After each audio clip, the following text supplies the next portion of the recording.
Isang maliit na parisan na naman ng aking natagpuan at madalas din daw itong dinadayo ng mga tao. Kaya tara, samahan niyo ako.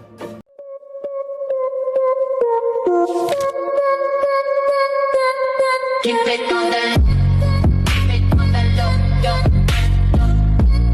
Keep it on the low, low, low, low. Keep it on the low, keep it on the low, low.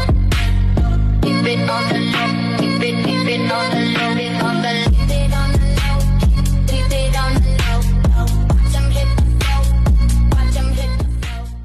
Ito na nga paling update dahil madalas nga ang pag-uulan. Saktong-sakto naman dahil merong bagong bukas na parisan dito malapit sa amin. Sa social media ko nga lang pala nakita yung pwesto nila. Kaya naman naisipan kong pasyalan at gusto ko rin humigop ng mainit na sabaw. At totoo nga pala na talagang napaka-solid nga dito sa maliit na parisan, lalo na't sasamaan mo pa ng isang mainit-init na kanin. At hindi lang yan, unlimited sabaw din sila dito. At kung makikita nyo nga pala sa tarpaulin, ayan nga pala yung mga bestseller nila dyan. Meron beef pares, beef mami, kayo na pong bahalang mamili. At sa mga nagtatanong nga po pala kung saan banda ang pwesto nila, located nga lang po pala sila sa New Cabalan, Mabini Street, malapit sa plaza. At totoo nga pala talaga na dinadayo ng mga tao itong parisan na to dahil sobrang solid talaga ng mga pagkain nila dito. At kung makikita mo nga sa video, halos namumuo talagang laman, lalo na't lalagyan mo pa ng chili oil. Isa rin kasi sa pampaganang kumain pag naglalagay ka ng chili oil, talagang damang-dama mo yung sabaw. Kung ganito ba naman kasasarap yung mga nilalatag sa harap mo, talagang mapaparami ka ng kain. O sa mga mahihilig pumutrip dyan, hindi ko kayo iniinggit pero pwede kayong pumasyal dito. At bago matapos tong video na to, maraming